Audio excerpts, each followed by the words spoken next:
Right here, NewsNation Now is up next. Right now, third-party candidates and the race to the White House. Brand new exclusive polling into what Americans want come November and who they'd like to see on the debate stage ahead of the election. Could soaring rent prices across the country be blamed on just one company? We dive into what the FBI just found when they raided a major corporate landlord. Scandal, slander, and a shocking twist to a case known around the world. Why Amanda Knox and her legal battle just started over, some 13 years after she was set free. Amanda is very upset. We're looking forward to understand exactly what are the motivation behind. Meet the one man on track for Olympic glory. But unlike other athletes, this guy isn't about to give up his day job to do it.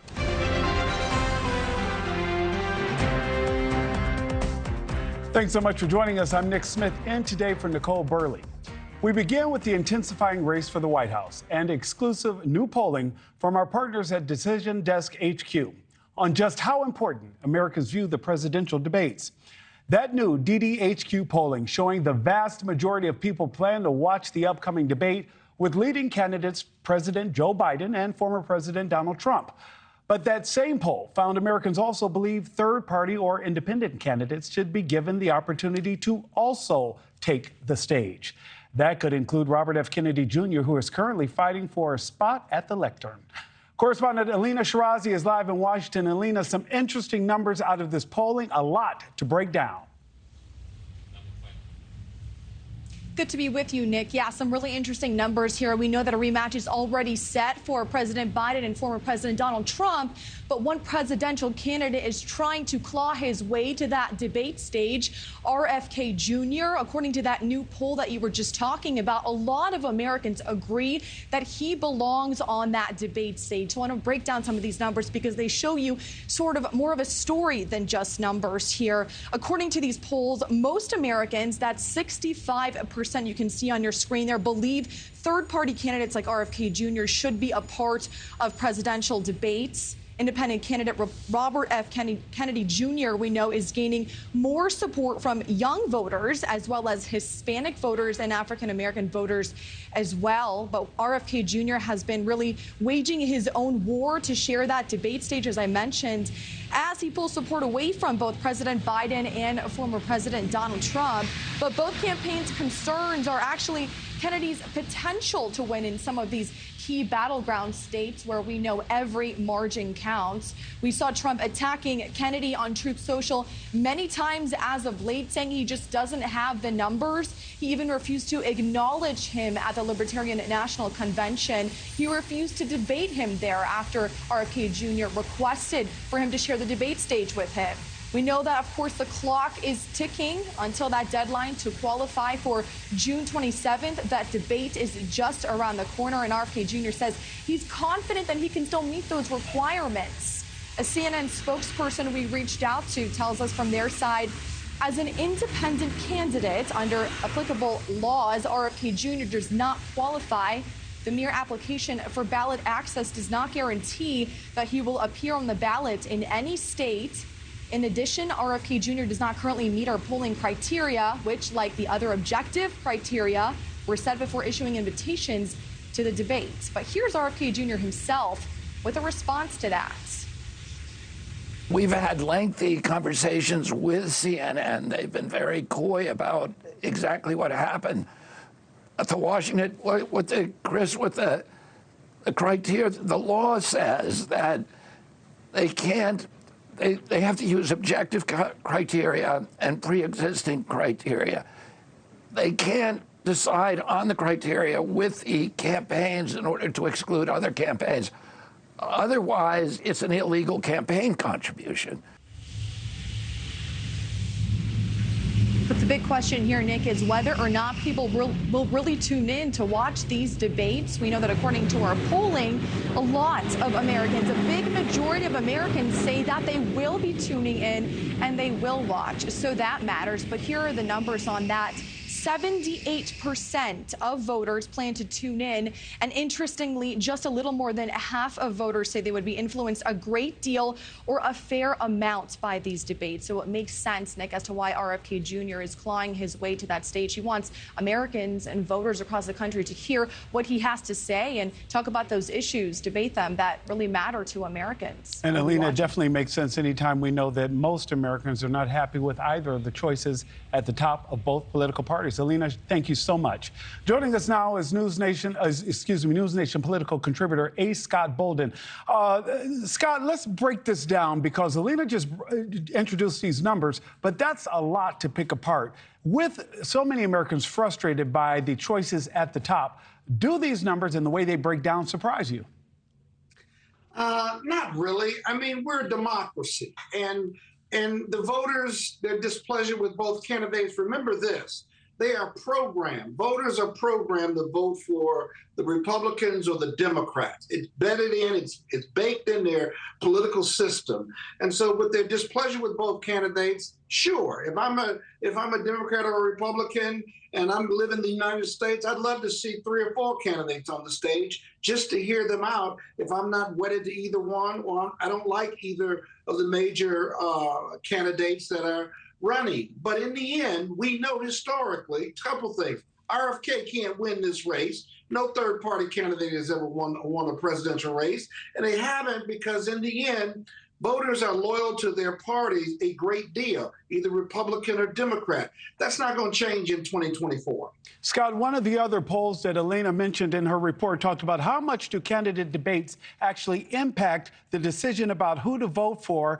during the election. So we know that Americans seem to really tune into these debates, and these numbers are really strong. Break that down for us there.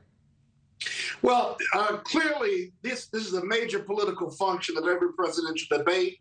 It is fundamental to our democracy, whether you're running for school president at your grade school or whether you're running for president of the United States. They want to see the issues debated. They want to see how the candidates perform. They want an appearance to see how they appear. In this case, they're both older gentlemen. One acts a lot older than the other, but they want to see that. Does Biden stumble over his words or does he trip over the lectern? And they're all curious about that. But in the end, these voters know what they're getting with Trump.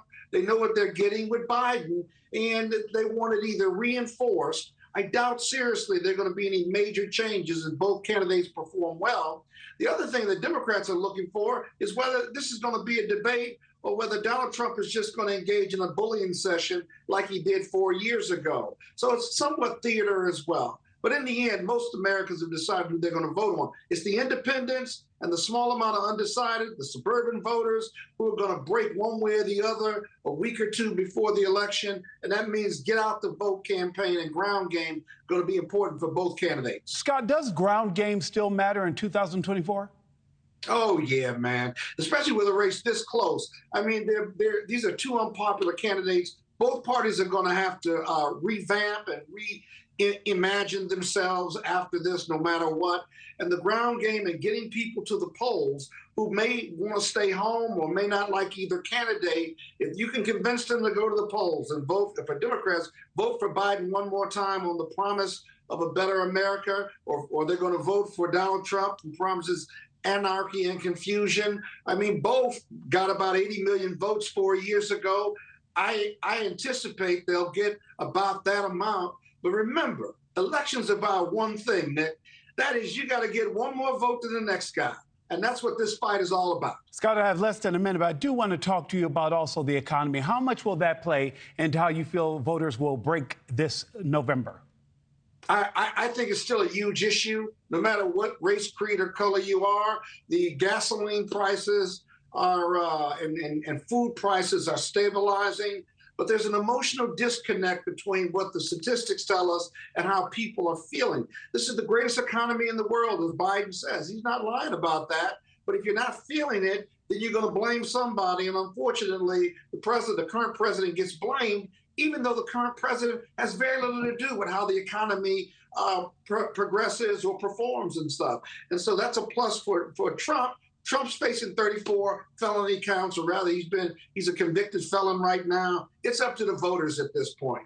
Bad choices according to the polling, but somebody's got to choose and somebody's got to be president. And just like in 2020, I expect it to possibly break with fewer than 100,000 votes deciding who will be commander-in-chief. A. Scott Bolden, thank you again for joining us.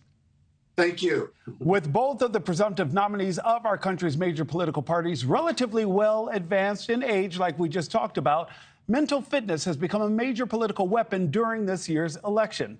President Biden at age 81 and former President Trump at age 77 have both shown signs of slippage throughout the campaign, leading to headline after headline about how to measure and think about cognitive decline and the serious doubts voters have about both candidates' mental acuity. The latest in that series of headlines, an article out this week from the Wall Street Journal claiming President Biden is showing signs of slippage based on interviews with more than 45 people over several months.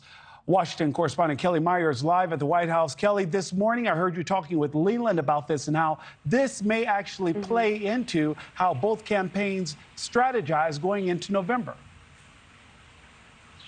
Exactly, and this is coming as President Biden is currently overseas trying to show that he is a leader on the world stage. But just as he was taking off for his trip last night, Nick, this story in the Wall Street Journal dropped. It ripped into the president's vulnerabilities, as you were just talking about, his age and questioning his ability to serve for another 4 years. So the article gave a scathing look at the January meeting in the West Wing, where participants said they struggled to hear the president as he spoke so softly, they said, saying he read from notes and sometimes closed his eyes for so long that some thought he had tuned out. And in February, a meeting with House Speaker Mike Johnson, he said he worried the president's memory was slipping on his own policy.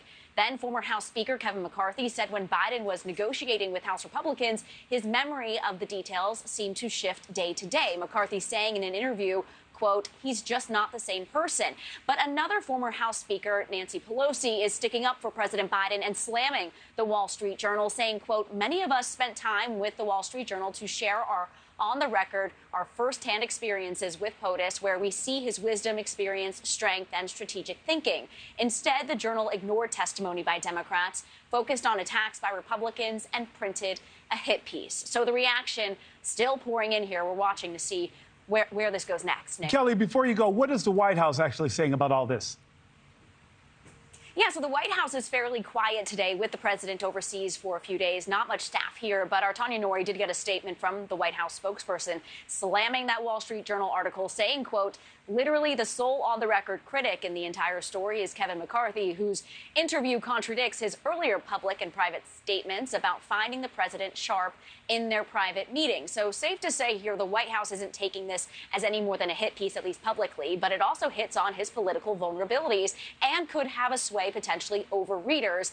According to our latest Decision Desk HQ polling, President Biden's approval rating is just above 40% right now, and that's compared to 58% who disapprove. And Nick, we are now exactly 5 months out from Election Day in November, which means a lot can still change, but concerns over Biden's age and to some extent Trump's don't seem likely to go anywhere.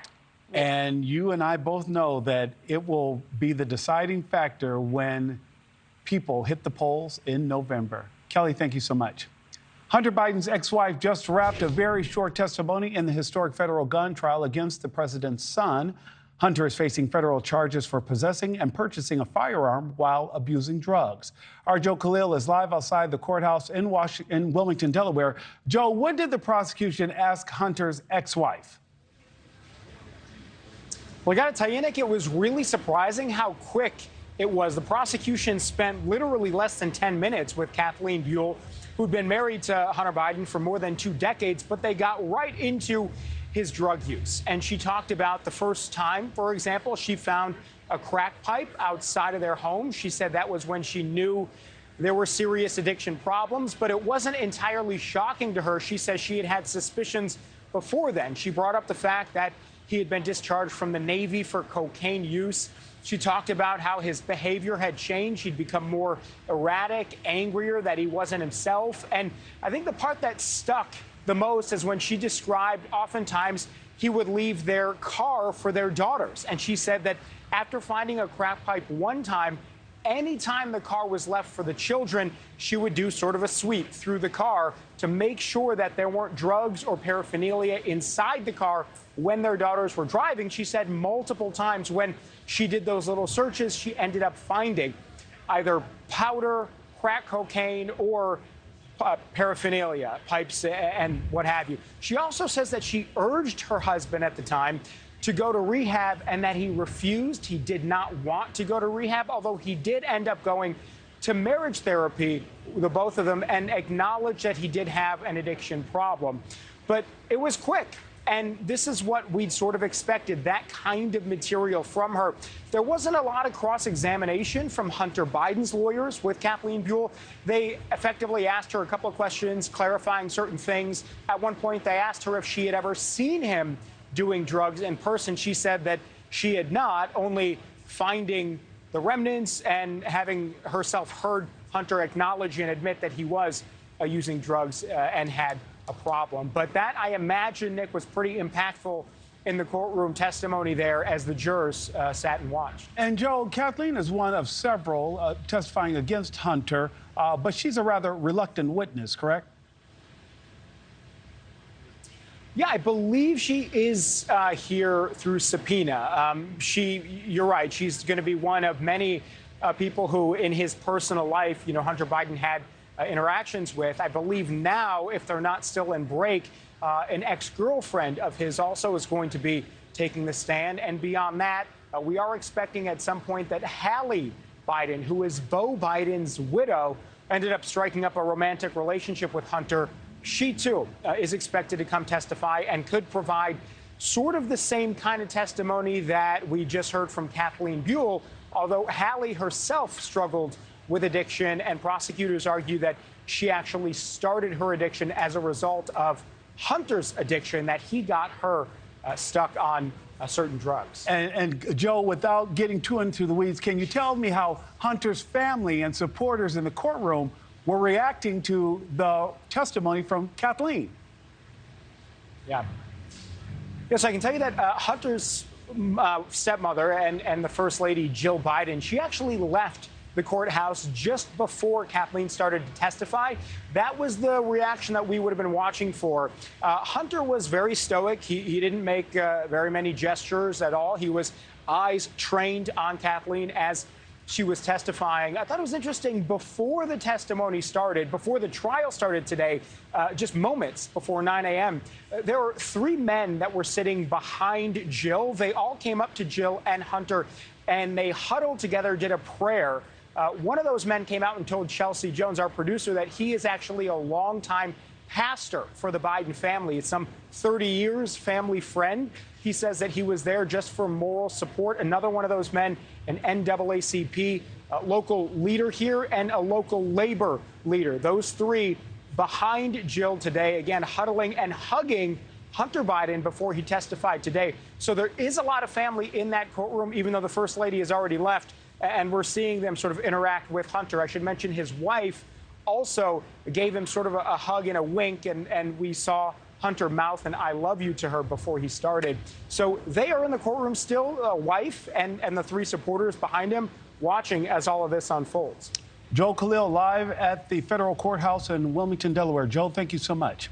Well, coming up, let the space race begin. After Boeing's Starliner takes off, we'll break down what it means in the new race against China. But first, Amanda Knox, the woman at the heart of one of the most well-known true crime sagas, has once again been convicted in an Italian court. What's next for America's long legal battle?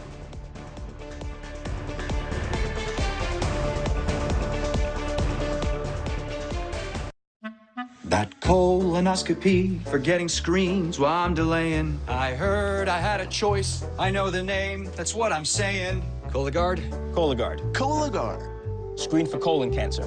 At home, like you want. You the man. Actually, he's a box. Cologuard is a one-of-a-kind way to screen for colon cancer that's effective and non-invasive. It's for people 45 plus at average risk, not high risk. False positive and negative results may occur. Ask your provider for Cologuard. I did it my way. At Consumer Cellular, we pride ourselves on giving you fast, reliable, nationwide coverage at up to half the cost of the leading carriers. But don't worry, We've got more than that going for us. New customers who buy any phone get 2 months of service free when you sign up by July 31st. Call or go online to switch today.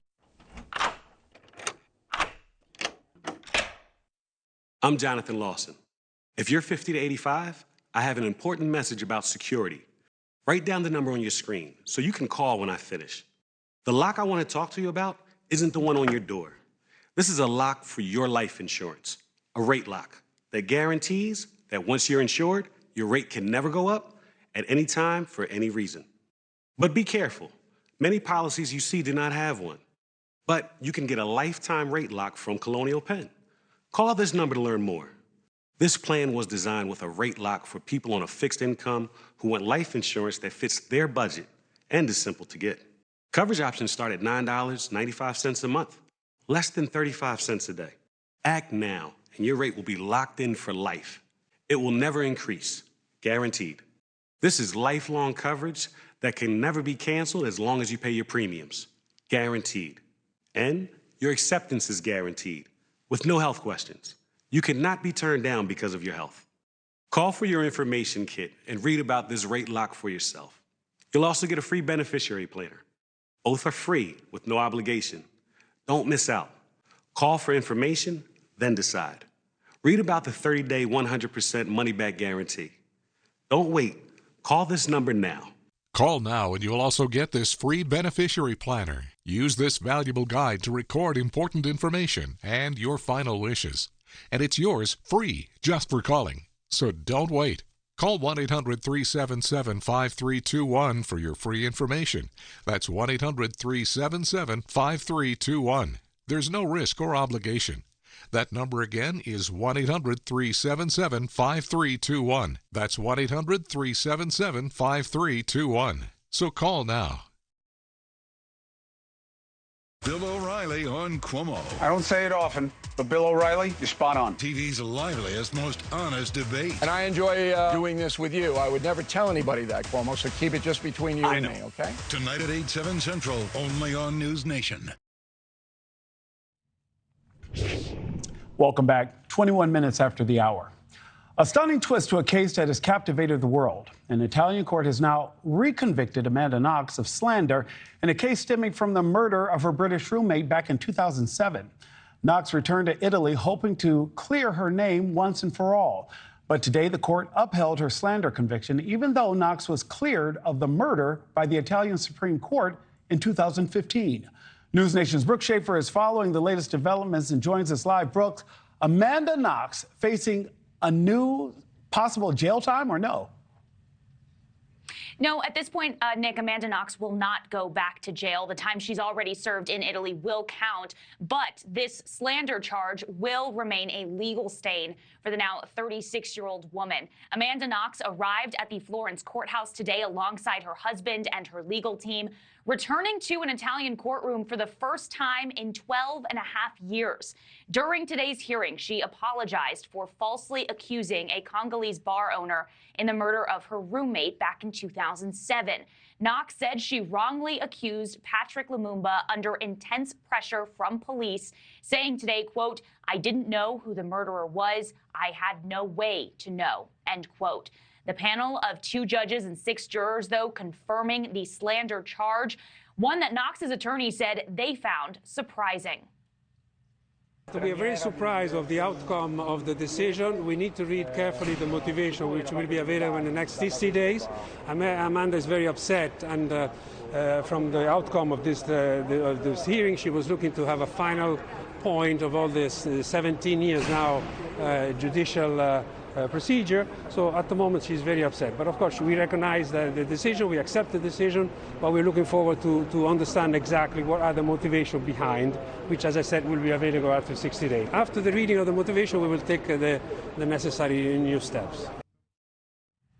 So today's retrial in Italy happened after a European court ruled Italian investigators violated Amanda Knox's human rights during a long night of questioning, following the murder of her roommate, Meredith Kircher, while the two were exchange students in Italy. Knox and her boyfriend at the time were convicted of murder. They were later exonerated in 2015.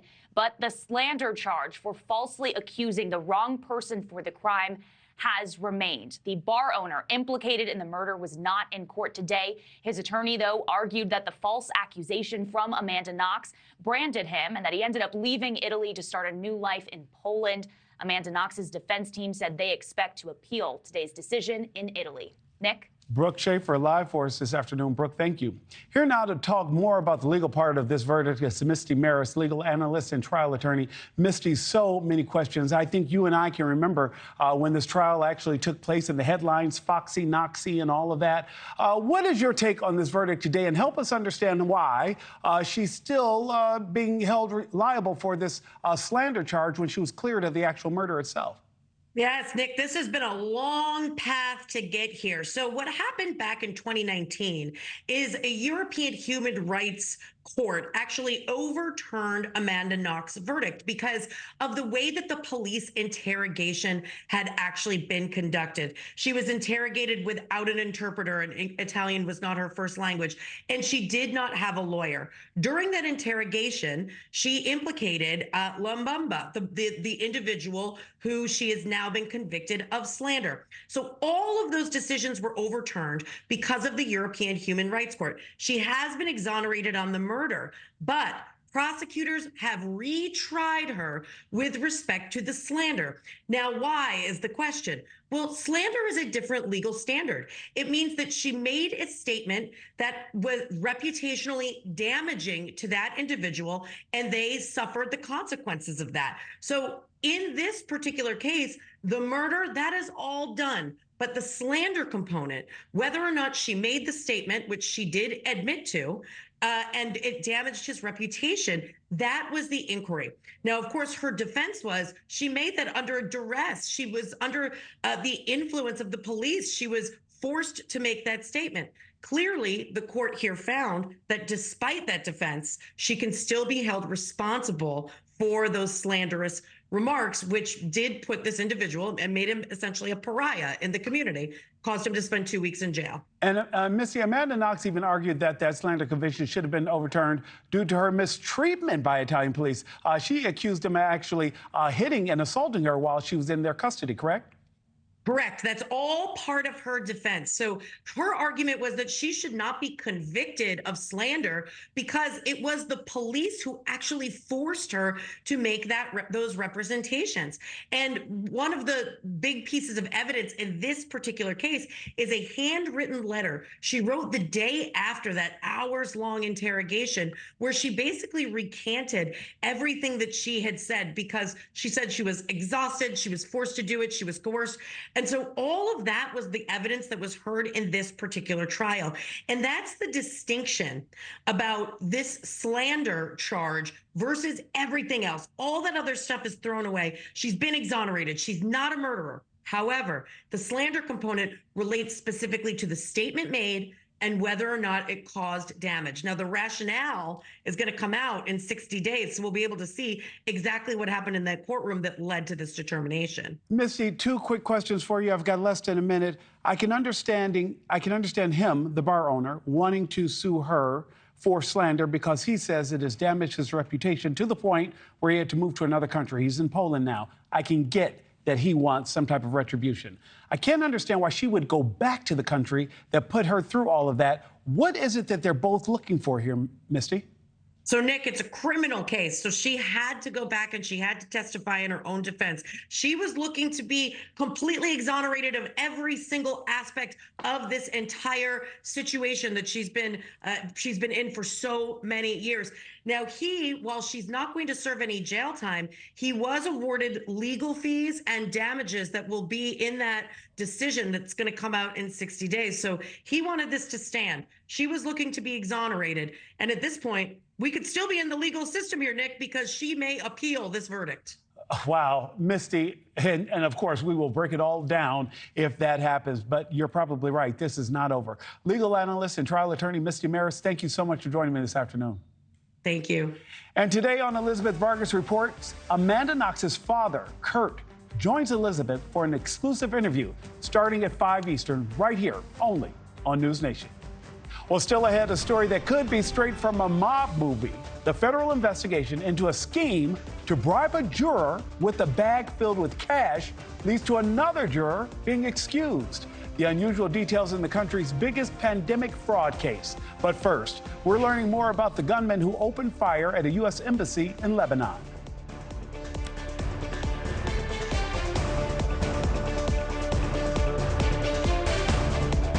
Reagan, Portrait of a Presidency. Saturday, 9, 8 Central on NewsNation. Annika, ich habe die Bombe gefunden. Okay, Johann? Das sollte ein blauer und gelber Draht sein. Da ist ein blauer Draht mit gelben Streifen und ein gelber Draht mit blauen Streifen. Schneid den blauen durch. Ja, der eine ist überwiegend blau mit gelben Streifen und der andere ist gelb, außer an der Stelle an den blauen Streifen zu sehen sind. Aber technisch gesehen ist der immer noch blau. Sind die blauen Streifen genauso breit wie die gelben? Ich schneide weiter Drähte durch.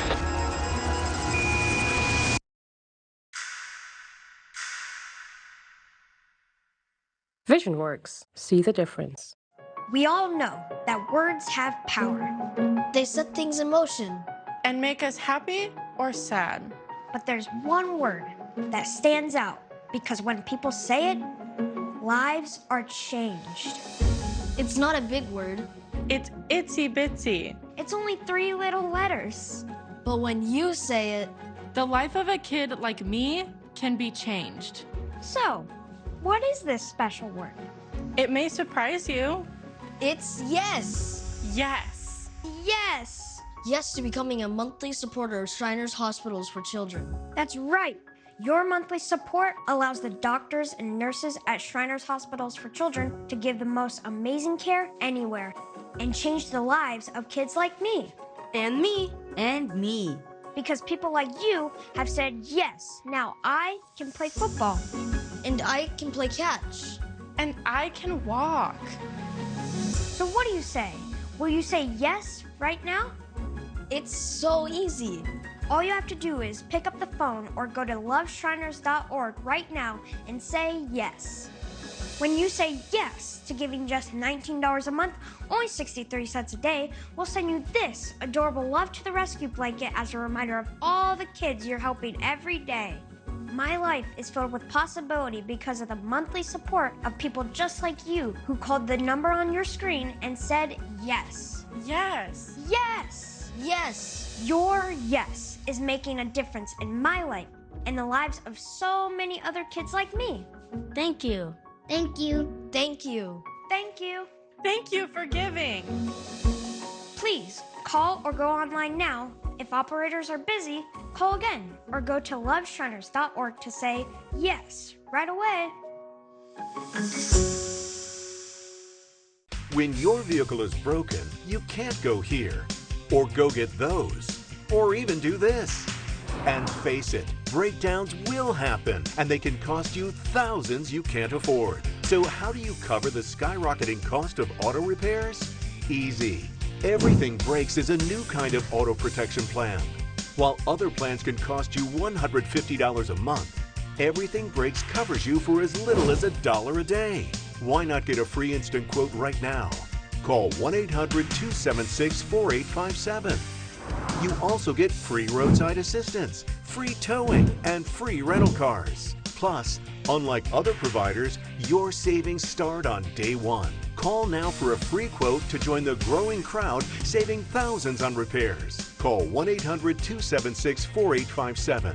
1-800-276-4857. Get it all covered your way, 'cause everything breaks.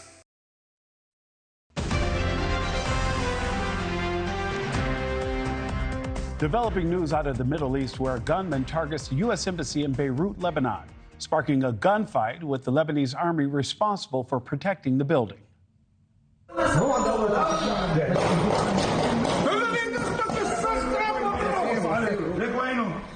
The firefight between the Lebanese troops and the gunman lasted about a half an hour. The attacker, a Syrian national, was hurt. Security is now tight in the area following that attack. Lebanon has been involved in conflicts recently with Hezbollah and Israel exchanging attacks at their borders since the war began. NewsNation's Robert Sherman is following these developments and joins us live from Washington, D.C. Robert, was anyone inside the building hurt? Yeah, Nick, we heard from National Security Advisor Jake Sullivan, who said no Americans at the U.S. Embassy were injured. They're all safe and accounted for. But there was one local Lebanese guard who was stationed outside of the embassy compound who was injured, as officials there say a gunman attacked the U.S. Embassy. But as the investigation continues, there's no clear motive. None has been announced so far. That said, it's no mystery that there has been plenty of tension in Lebanon since that October 7th attack. Just about every day, there are attacks on northern Israel carried out by Hezbollah in Lebanon, with the Israelis returning fire and carrying out strikes of their own. This wildfire started after a Hezbollah rocket attack earlier this week. And just this morning, Prime Minister Benjamin Netanyahu touring the border with Lebanon, giving this stern warning. Whoever thinks that they can harm us and we will sit idly by is making a big mistake. We are prepared for a very strong action in the north. In one way or another, we will restore security to the north. And the IDF also saying they're weighing whether they'll go on the offensive in the coming days. But this is not the first time we've seen tension playing out at the U.S. Embassy in Lebanon. These were the scenes there in October of 2023, days after the October 7th attack, when massive protests took form that had to be broken up by law enforcement. In December, we saw attackers targeting the U.S. Embassy in Baghdad with rocket fire. And in February, protesters threatened to storm that embassy following U.S. strikes in Iraq. There's been a lot of tension in the Middle East since October 7th, and U.S. officials don't anticipate that's going to change as long as the war in Gaza continues. Robert Sherman live from the nation's capital. Robert, thank you so much. Now to a twist in a fraud trial in Minnesota that seems like it's straight out of Hollywood.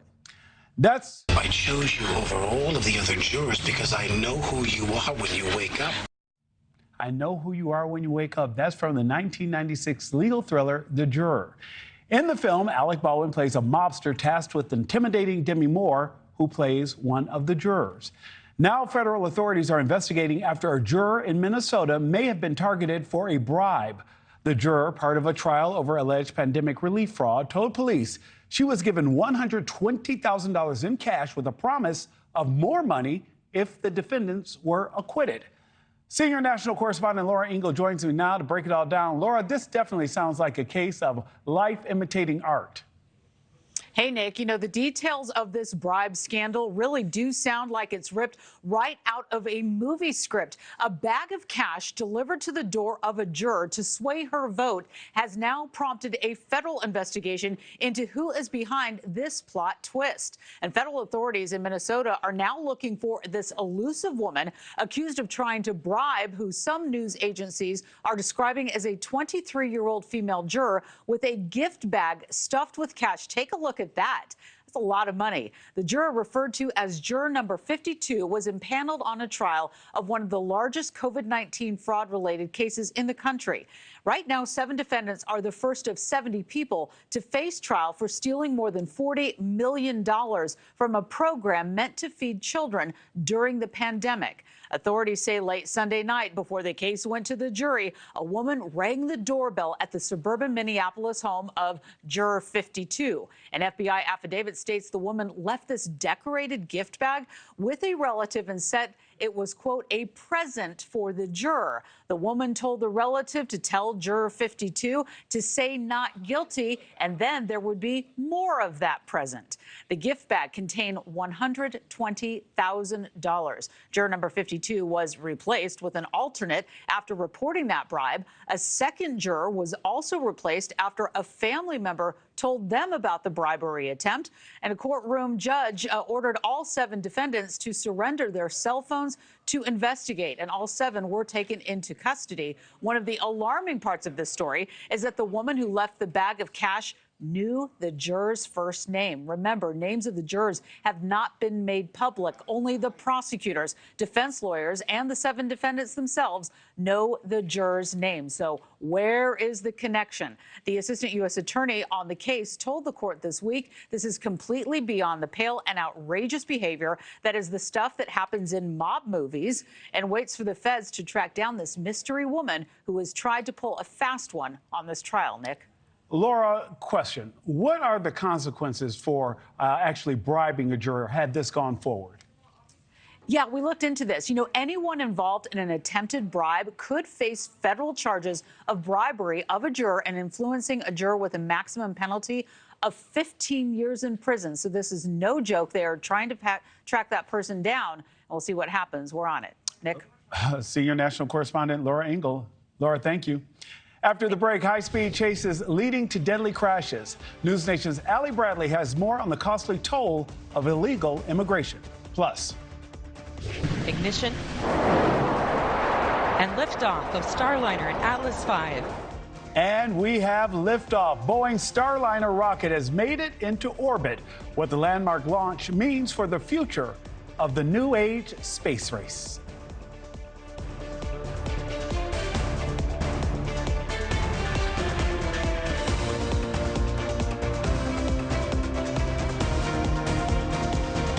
This bathroom's so musty.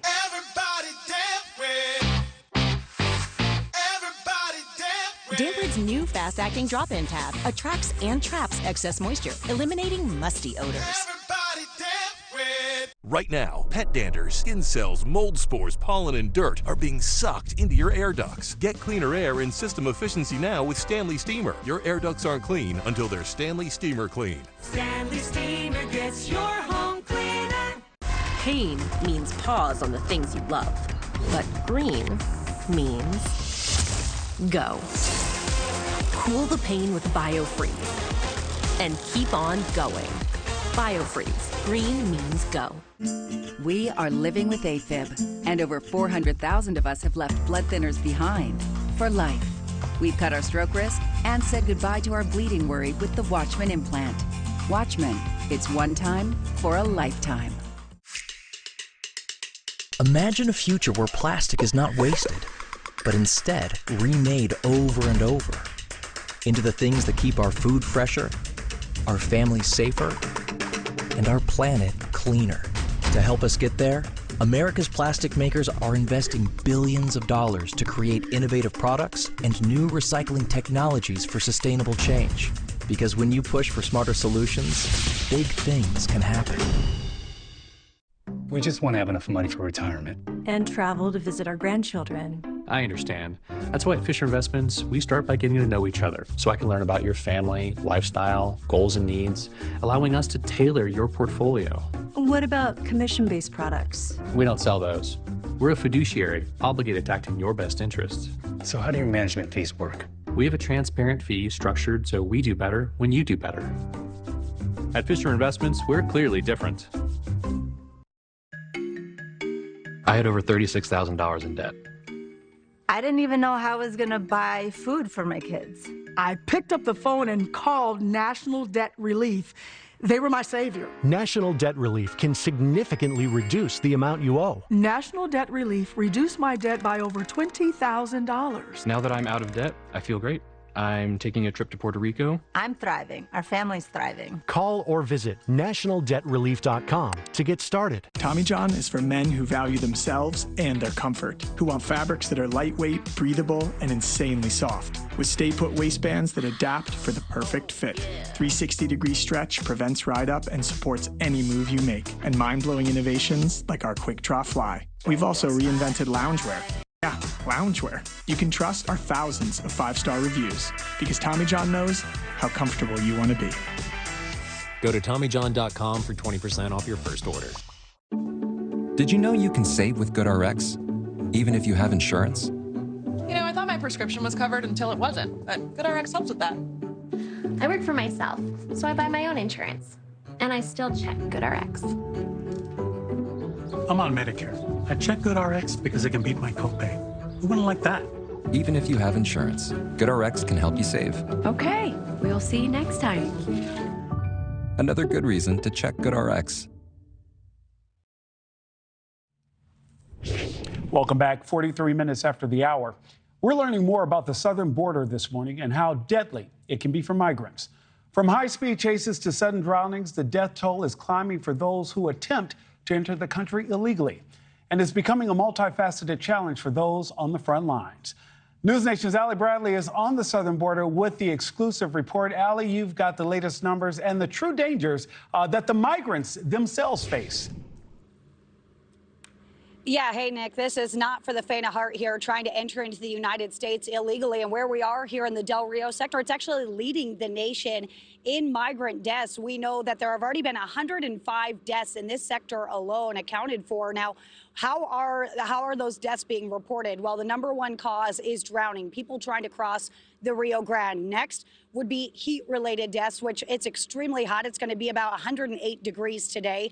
And then finally, we have individuals who are ending up in these vehicle pursuits, vehicle crashes. We want to show you some video that we obtained from Texas DPS, a vehicle pursuit that actually ended up on Laughlin Air Force Base, of course, breaching a military installation. This vehicle was driving around for 10 minutes on base before it actually came to a stop. So Texas DPS says that a smuggler here in this situation on Friday, they led troopers on a high-speed chase through Val Verde County, which is where we are. Now, during that chase, the smuggler drove through a gate at Laughlin Air Force Base, continuing to evade. The suspect vehicle then drove off-road through a second fence.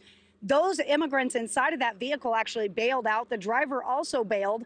Now, only 2 migrants were apprehended in this situation. The driver and 2 other illegal immigrants still have not been located days later. And then those pursuits can lead to tragedies, unfortunately, like this, where 3 migrants were killed when Texas DPS says that a driver failed to negotiate a turn during a chase, her vehicle rolling, ejecting people from that vehicle.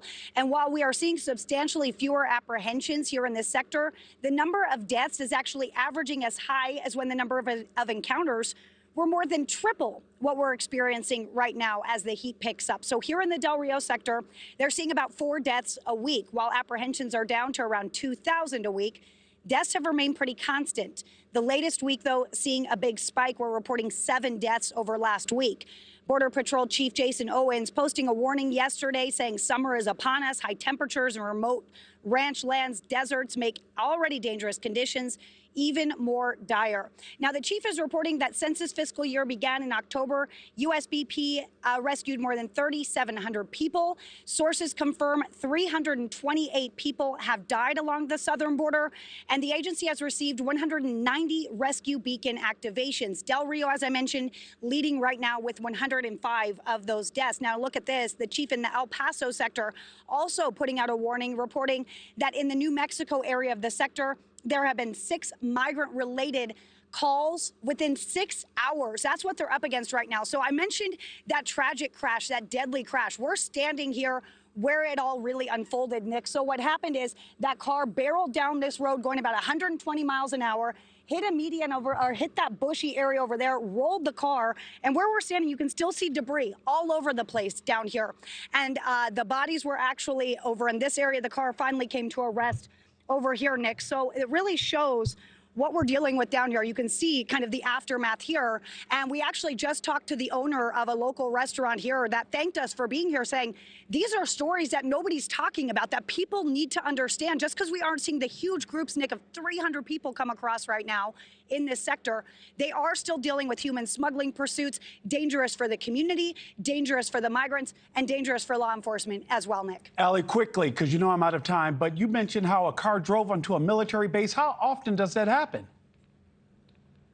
Yeah, so it hasn't happened very often, but we've had as many as 3 in the last kind of 3 weeks. We had Quantico being breached, right? Laughlin Air Force Base was breached twice within 8 days, Nick. So that is a national security concern. We've talked to national security experts that say that is something that they are worried about because of the ease of getting onto that base. And again, that vehicle was traveling on base for 10 minutes before it actually came to a stop, raising those concerns for our national security and just how fortified our bases really are, Nick. Allie Bradley at the southern border with reporting you will only see on News Nation.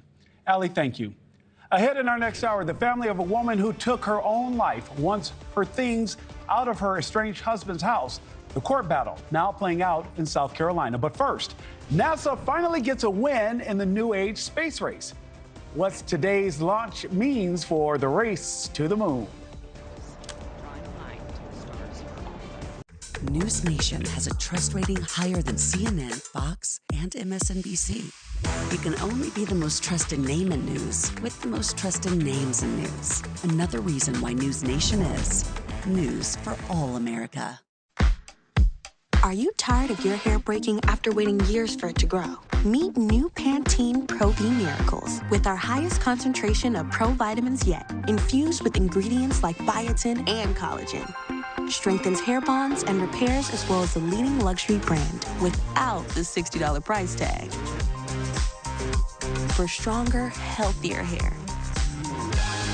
If you know it's Pantene.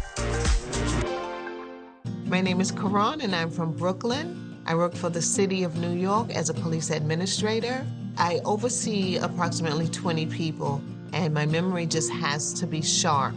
And I realized my memory was just changing. I did my own research and I decided to give Prevagen a try.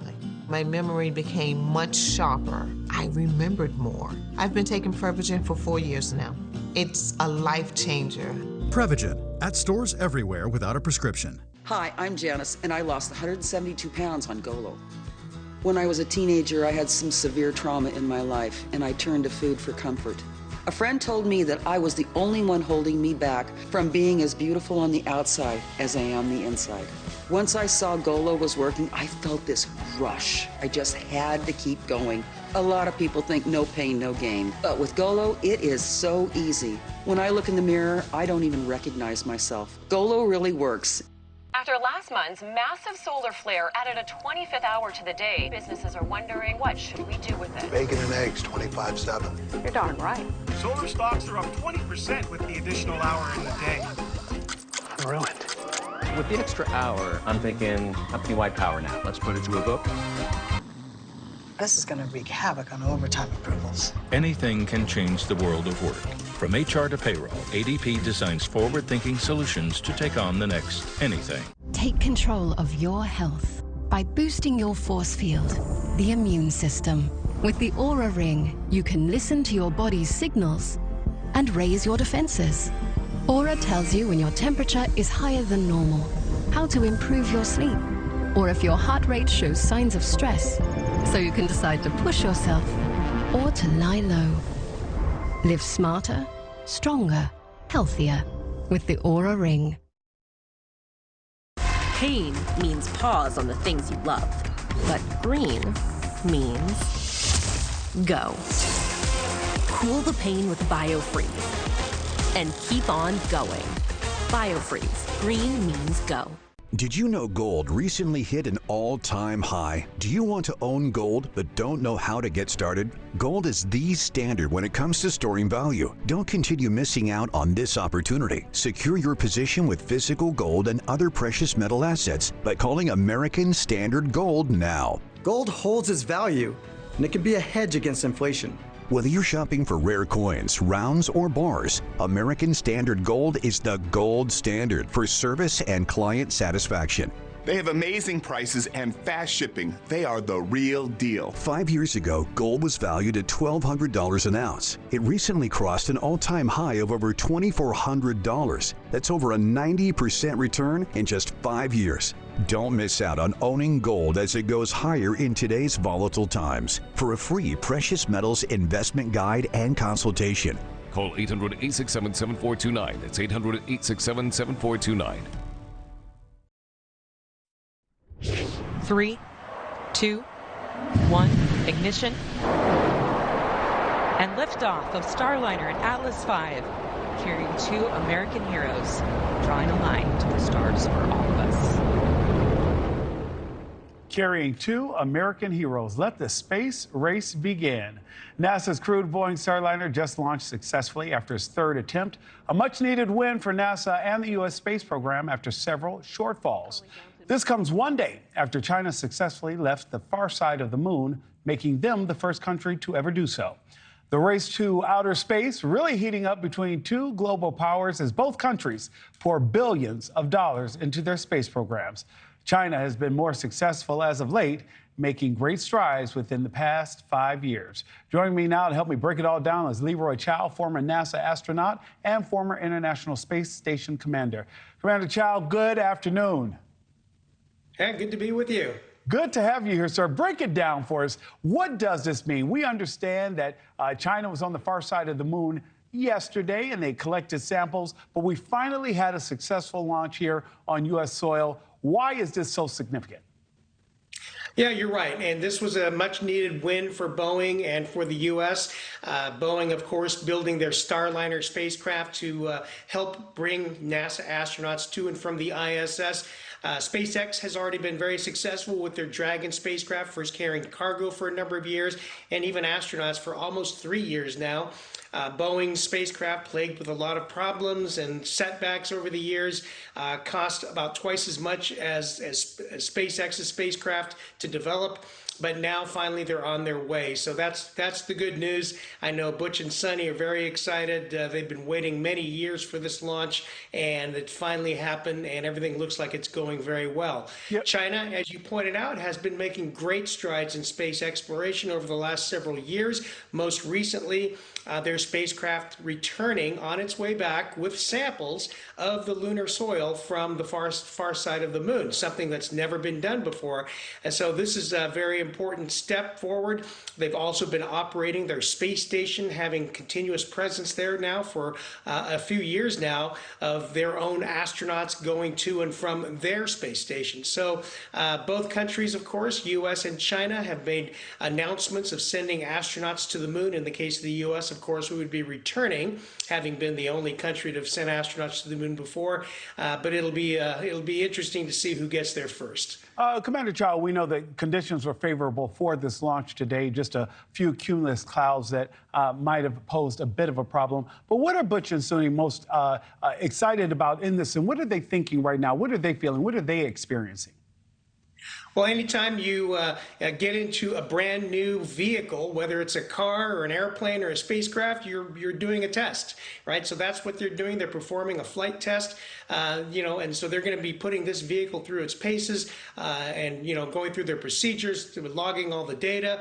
Of course, a lot of that data logging is automatic, but we're going to learn a lot from this flight test, and, they're hopefully going to be able to execute everything perfectly and come back from a mission, and then the United States will then have 2 ways to send astronauts, both on the SpaceX Dragon spacecraft and then hopefully now on the Starliner spacecraft. Commander Chow, I've got less than 30 seconds, but we see the billions that both countries spend on this space race.